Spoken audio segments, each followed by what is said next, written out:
जय जगन्नाथ श्रोताबंधु 9 अगस्त नागपंचमी एक अद्भुत समय हस्त नक्षत्र पड़ुवा कारण चंद्रमा को जागृत करने एक अद्भुत समय जीवन में धन वैभव प्राचुर्य ऐश्वर्य एवं सफलता पाइबापी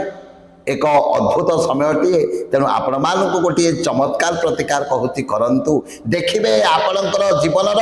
अनेक सफलता आपण को मिल ताहले कौन करेंगे आपणकर डाहाण हस्तरे किछि गंगा जल एवं किछि गोलाप जल को मिश्रण कर धरिबे एवं सेथिरे किछि कला राशि को पकेइबे